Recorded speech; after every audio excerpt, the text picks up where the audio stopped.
She's a house guest who has overstayed her welcome. Is her name on the lease? Her name is not on the lease. Living out of Wendy Bear's Irvine apartment for months, sleeping on her living room floor, refusing to leave. I should leave. Yes, this is After all the things you've done to me. But this isn't your apartment. Did you ever think that it would be this hard to get rid of an unwanted house guest? Oh, absolutely not. If I did, I never would have invited her in. Back in February, Wendy says an old neighbor named Anne Marie Lynch called her up and asked her if she could come stay with her for a few weeks when she moved back to California from Florida. She told me that the people she was living with at the time were crazy and they were stealing her belongings and she was desperate for a place to go. Wendy says the deal was for Anne Marie to only stay a month, but when 4 weeks passed, she says she showed no signs of leaving. She didn't once go on a job interview. She would just spend her days sleeping on my couch. When Wendy had enough, she says she told Anne Marie she was kicking her out. And that's when she says Anne Marie called the police. When they arrived, Wendy says they told her the only way she could get her unwanted house guest out was to evict her, even though she isn't on the lease and never paid rent. I don't understand how I can work so hard to rent out an apartment, pay all the utilities, and then have absolutely no rights to my place at all. Eviction attorney Melissa Marsh says the cops were right. It's not easy to kick out an unwanted house guest. If you allow a visitor into your home, or a guest, somebody who's traveling, a friend who wants to move to California, and they're there for more than 3 days, at that juncture, you are forced to give that individual a 30-day notice, and thereafter possibly face UD proceedings in eviction court. And if you try to just throw out their stuff and lock the door, that person can then sue you for damage to their property and an illegal lockout. Wendy did file the 30-day notice of termination of tenancy, and she applied for a restraining order. She even risked a lawsuit and says she locked the doors one afternoon when Anne Marie decided to leave the apartment. I left for the night, went to a safe place with my daughter, came home the next day, and she had broken in through a window and was sleeping on my floor. Anne Marie denies that and says it was Wendy who broke the window. I watched you do it and I filmed it. Oh, can I see? No, I'm not showing you anything. This isn't a court of law. This is my bedroom right now. Wendy and her daughter now have locks on their bedroom doors. They feel like prisoners in their own home. The kitchen, we don't even use it now. We just pick up food. I've been eating out of cans. So we asked Anne Marie to leave. Who do you think you're, an actress? This is a whole fake, giant, ridiculous thing. Repeatedly. She's offered to get you a hotel room. Right now. We'll get you a hotel. Wendy and her boyfriend offered to get a moving truck and take Anne Marie and her dog to a motel and pay for a week's stay. Anne Marie finally agreed to leave 2 months after she arrived at Wendy's apartment. Wow. She's a house guest who has I'm glad they said it, because it really doesn't take much for somebody to be able to prove their tenancy at your residence, by the law. And they said 3 days.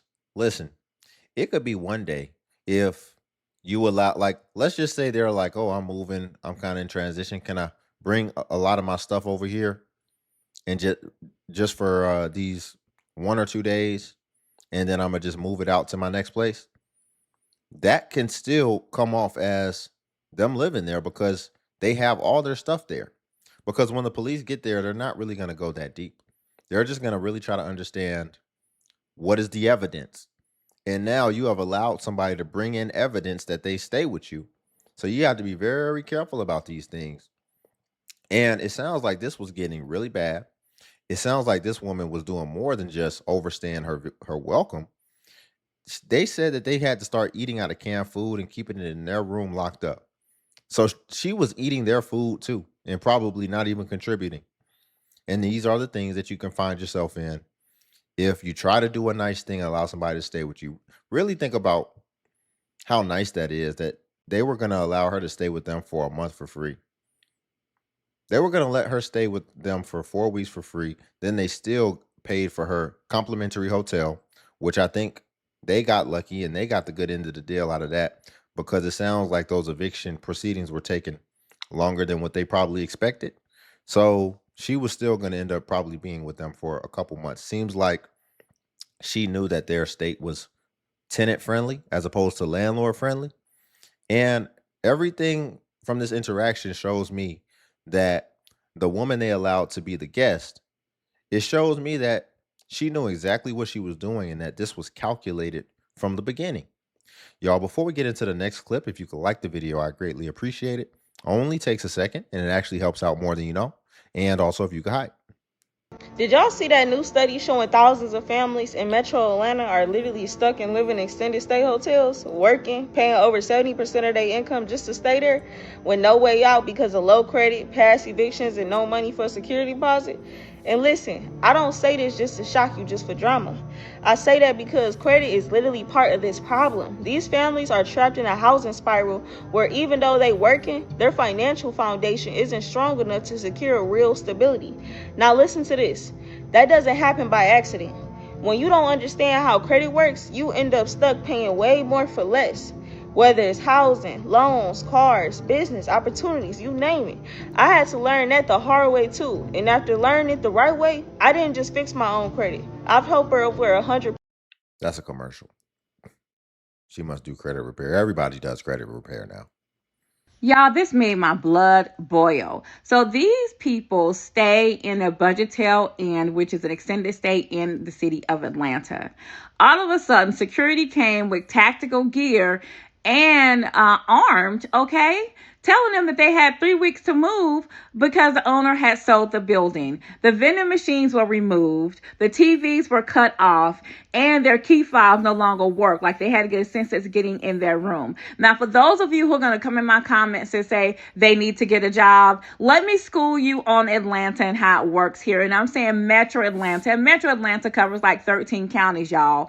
It's very unaffordable here. These people more than likely stayed in apartments or houses, but the rent kept going up. And you have to make 3 times the rent here to live, period. They always tell you that, okay? You can work 2 and 3 jobs and wouldn't make enough rent. You're That's pretty much anywhere, ain't it?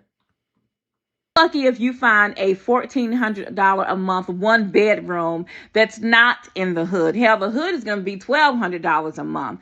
Thankfully, the mayor and legal aid came out and the owner changed his tune, so the residents are allowed to stay. And they're going to move the people back that have moved out. What have you learned? Good evening, Tracy. Several residents living here, they've lived here for a while now, tell me that they were approached by a group of security guards, some wearing tactical gear and carrying guns. They told them that the property would be closing and that they needed to meet with a transition specialist about relocating. It's just heartless. It's heartless. Cedric Fuller is one of many who said he was told by a group of security guards at this extended stay hotel on Pine Street that it was time to go. They scared them so bad. You know, they had their guns and they were telling me you got to go. 3 weeks ago, residents received a letter on their doors saying that the building that they were living in was being sold and they had 21 days to relocate. Every day they're knocking on the door, asking us when we're going to get out, telling us that we have to be out by the next day, by noon. They already turned off the TVs. And they took out the vending machines and everything. During our investigation, we learned that a company called First Place Hospitality issued the letters and brought in a team to help with relocating families. First Place said the prior owner, JDH, asked them to help with the transition. We have no key card. We have nothing to enter our room. Several people. Yeah, and I know that from a glance, you're like, what's the issue? It's a hotel, right? It's a hotel. It shouldn't be nothing to just move. It's not like you live there. But from what I found, typically when people stay out extended stay hotels, they move their whole life into those hotels. And, you know, they typically plan on staying there. I wouldn't say as long as you would do a lease term, but it can get like that sometimes as well, you know, at least a couple months typically. And it's usually people who are either in that situation or homeless. So when you're looking at this and they're like acting like it's going to be so hard logistically to move, it probably will, because they probably moved all their stuff into these extended stays or whatever. And, you know, that's just kind of where they're at. Money. She ain't even paying for staying, but she ain't leaving. You can't evict her for not paying? But how can we evict her? Because we literally can't grab her and toss her out. So PD won't do that? Huh? We done called them 3 times. They've been here no? Today. What did they say? They're not. There's like nothing she could do because they're like, if she's like saying she's disabled or something, what can they do? Their hands is tied. They don't want to toss her out, and she's claiming something is wrong with her. But this can go on for days and stuff. Man. That's crazy. She's probably gonna try to. She probably knows the laws. She probably do. Yeah, that's what we think. We think for those 30 days. And then she's gonna become a tenant, and ain't nothing we can do. That's crazy, man. That is crazy. Yeah. Well, thank you guys for trying. Yeah, all around. We're gonna have to do cut some water and lights off around here. See you. Thank you. Well, y'all heard they can absolutely do nothing. We losing money. She said we losing money. Are you losing money? You own a hotel? She's taking this like she's owning the place. Man, they'll be all right. I mean, you don't got to get so emotionally invested. This is, she's doing it like it's her business. But she probably runs it. So I guess she would probably be responsible for their financials, possibly. I don't really know hotel structuring that well. So I arrived at court late and they evicted me. They ruled in the landlord's favor and they said that I owed like $1,000 something back rent, and they ruled in their favor and they were giving me a move out date because I arrived late, so they won by default. However, I asked if it was possible for me to speak to the judge anyway, even though I was late, and she was nice enough to allow me that. I just had to wait until court was over, right? So once court was over, she allowed me to approach the bench, and y'all, I got to. Listen, man. You have to control the controllables. Let me get this straight. You have an eviction notice looming over your head. FYI, meaning that there is a potential for you to end up on the streets. A potential for you to end up on the streets. How do you show up late for that? How do you even take that chance? I don't understand that. These are the self-inflicted wounds. Let me get this right. You're in court for an eviction, which that can a lot of times be an indication that you pay your rent late or not at all. Then you show up to court late. Regardless of whatever the outcome was of this situation, it seems like there may be a pattern to where you are late on things. And that needs to be addressed. Because let me tell you something. If I have an eviction court date, I'm going to make sure I'm going to show up to the courtroom like how people show up to the airport. And for an eviction, now something else that don't really matter, I don't really care. But an eviction, anything to where it's going to affect me long term. And if I don't show up either on time or at all to where someone else will win by default, I'm showing up early and I'm not chancing it. Show off my chat GPT law skills that I done acquired over the past few weeks. And let me tell you something. She overturned her ruling. Mm-hmm. Okay. And if you from Houston and you know Judge Joanne Delgado, she is a spitfire. She do not play games. She is not with the riffraff or none of that. She don't overturn rulings. But today, for your girl, because the big dog, he do not play about me. Anybody trying to go against me, anybody that think that they finna go against me and win, you're not gonna win. You're not gonna win. It's not gonna happen because he not playing about your girl. So they overturned it and they gave me a new trial court date. Because when we go back, we are going to have a jury. So they gave me these papers that I had to send over to rent.live to inform them that We're gonna be going to jury trial for this eviction. Under the regards that my signature has been forged on documents. Yeah. So, just a bit of advice. Read your lease when you are moving. Anything that you are signing, people, read it. Read it to a T. Because if you don't read it and someone changes something in it, you won't know. And if something changes and it is printed out with your signature, that is electronic forgery. That's forgery, people. All right? Learn from this. Yes, I am being evicted, but I will not be evicted illegally. And you will not commit fraud with my name. Okay? Okay. Play with your mama. Keep your crown on straight and never let a crackhead out hustle you. Okay? Crackhead. So she gave the perception like she won the case by talking to the judge. It looks like she just overturned the default judgment since she didn't show up to court, so she will still have the opportunity to go to trial, is what it seems like. So she still has to do the entire court case. Sounds like this was preliminary by nature. Now, listen, let me tell y'all something, fellas especially. Women have always been good with these court laws.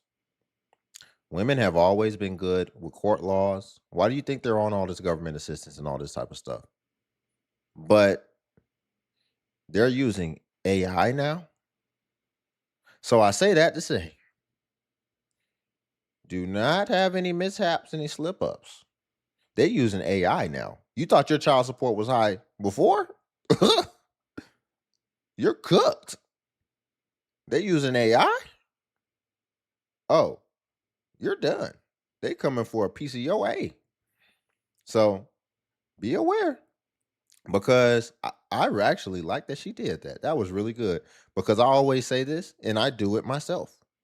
AI, I mean, I don't like to be insensitive because people spend their entire lives on their professions and their careers. And, I feel like that's sacred. And I feel like that's very harsh for someone to just be displaced like that after they spent their entire life trying to become something. But just practically and just factually, AI is, I feel like, probably going to put lawyers and attorneys out of business, especially the more run of the mill ones and not the ones who aren't the best. Because I feel like AI will be able to do something better than an attorney.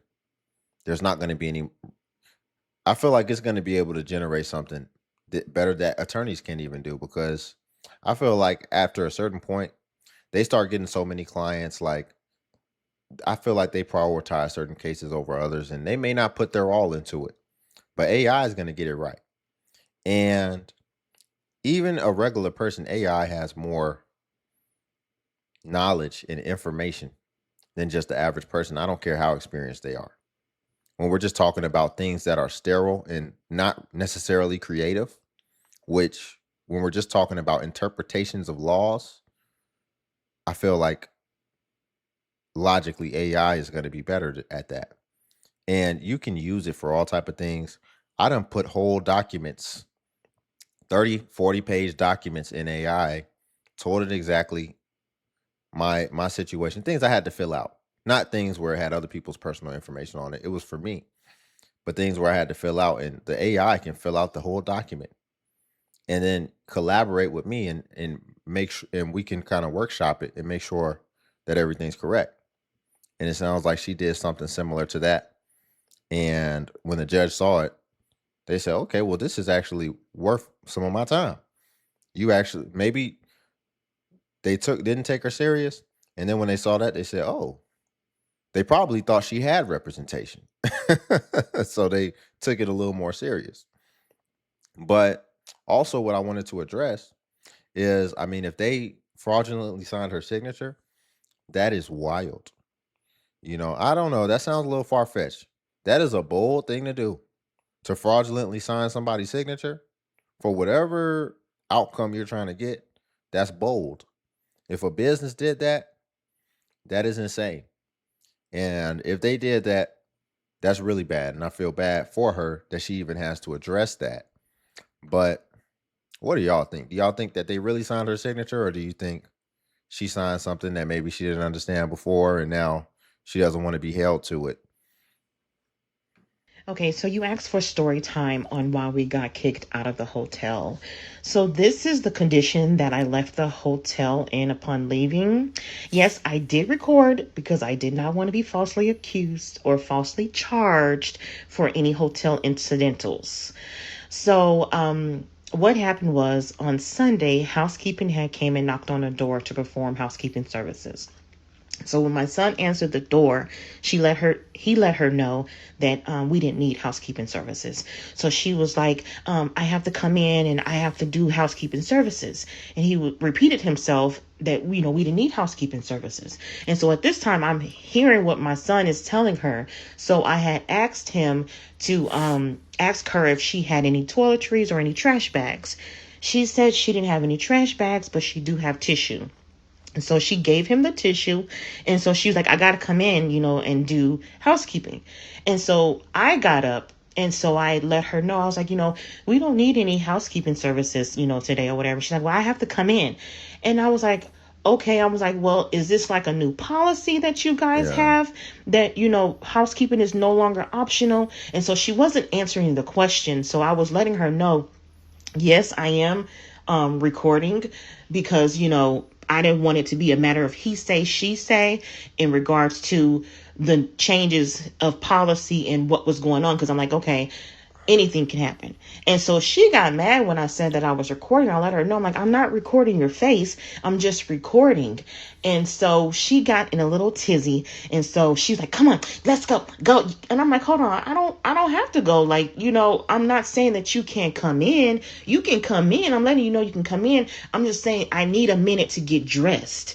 I need to get a minute to get dressed. And so she storms off and goes downstairs, I'm guessing, to go speak with the manager. So I shut the door. And so my son at the time, he was cleaning.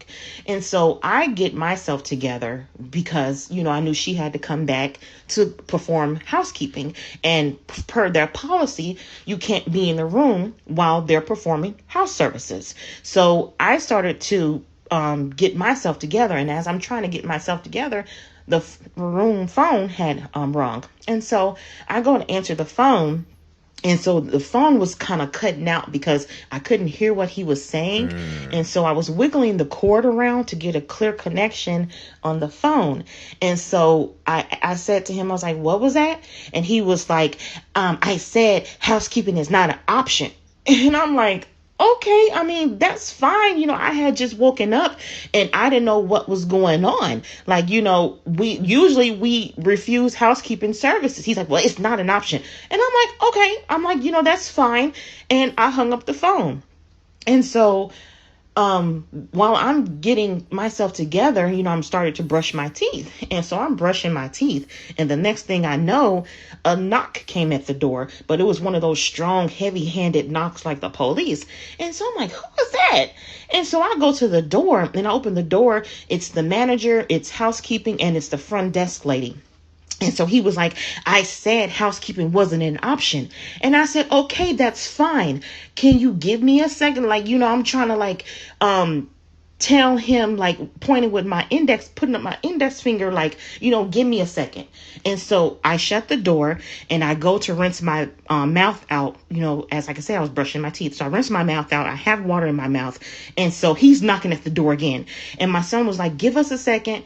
And so he was like, I want you out. And so when I heard that, I instantly, went to the door and I'm looking at him. He was like, I want you out. And I'm putting up my finger because I'm like, I got water in my mouth. And, like I can't really talk to him because I got water in my mouth. So I go and I, put up my finger again, motioning to, give me a second. And I go spit out the water. And he was like, I want you out. So I go back and I'm.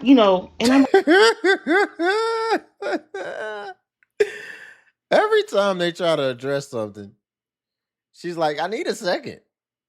Man, every time they try to tell you to do something, it's like, well, give me a second. I got this going on. And I'm not saying she's wrong, but like, is that her defense mechanism to always be like, well, give me a second? Like, she done used it like 5 times. Well, give me a second. I got this going on. Give me a second. I got that going on. Give me a second. God dang. I'm going to address it in a second. Let's just finish the story. Like, hold on, wait a minute. What for? I was like, you saw that I was brushing my teeth. I couldn't talk to you because I had water in my mouth. And he was like, I know people who can talk with water in their mouth. And I'm like, okay, well, I'm not one of those people who can talk with water in their mouth. And he was like, alluding to the fact, like, of a stereotypical black woman. I'm like, hold up, wait a minute. I said, this is just the way I talk. I said, I'm not being, I don't have an attitude. I'm not being aggressive. I said, I'm just trying to be clear and direct with you. I was simply letting you know that I was getting prepared to let her come in so that way I can go sit in my car. And I was just asking you if this was like a new policy. And he was like, yeah, this is a new policy. It's been in effect for the last 30 days. And I was like, well, I wasn't made aware of that. I didn't know. I said, because for the last 3 weeks, housekeeping has came and no one has said anything about us refusing. I said, so this is the first time me hearing from her that, she had to come in to perform housekeeping. I said, I didn't have a problem with her coming in. And so, he was like, well, I said, all she had to say was that, this was, answer my question in regards to it being a new policy. That's all I was asking. I was just trying to get clear understanding of what was going on. You needed a second. But listen, here's the thing. Here's how I would handle this. Because, for one, if this hasn't been going on, because it sounds like I believe this is an extended stay. So I can understand why that would be necessary as far as doing house cleaning regularly.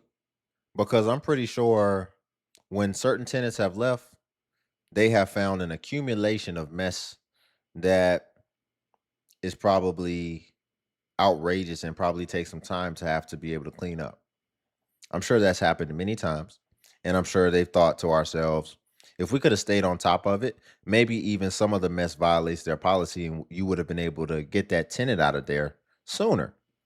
But you just kind of left them to their own devices and you let it build up and accumulate. So I can understand why that would be a policy.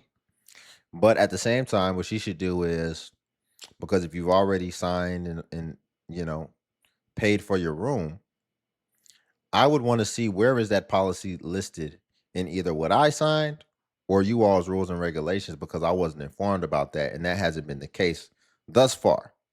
You need to show me that.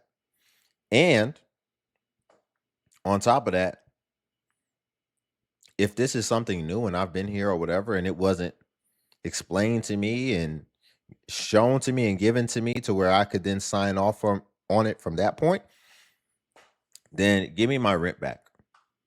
Not the entire time I've been here, but for me personally, if I don't agree with something, I don't like the way you treated me, I'm going to just take my business elsewhere moving forward. And even for this day, because I wasn't expecting to have to do all this. And so I'm going to just take my business elsewhere, even if it inconveniences me. That's just how I operate. But so I think she should have been a little bit more curious instead of just needing more time, just needing us another second, because she's doing something. She should have been curious as far as asking questions, asking direct questions, which, whatever you want to think about that. But yeah, she should have just asked more direct questions as far and just got to the root of things, got to the crux of things to really try to understand, like, okay, where is this coming from? Why is this? When did this go into effect? Show me where this is written down, and show me where this was written down for what I signed for, or which was was explained to me. And then you'll probably see the dude that's acting a fool. You'll probably see him because it sounds like if that's the case, if everything happened the way she said it, then that sounds a little shady. And it sounds like they may be suspicious of her for something, so they would like to go in the room and just see what's going on in the room, and they wanted to see it in real time, that could explain why they were getting mad. And the longer she keeps stalling, from their perspective, they're thinking that she may be hiding something that they want to see or want to find out. And they may feel like it's giving her time to be able to do certain things, to put things under the rug, so to speak.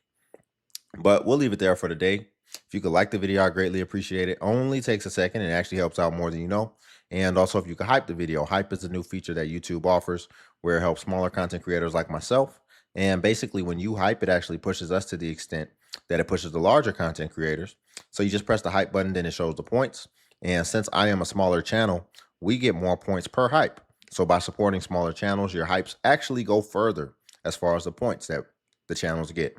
And then also Patreon's link below if you want to see self-improvement content as well. But until then, I'll catch you in the next video.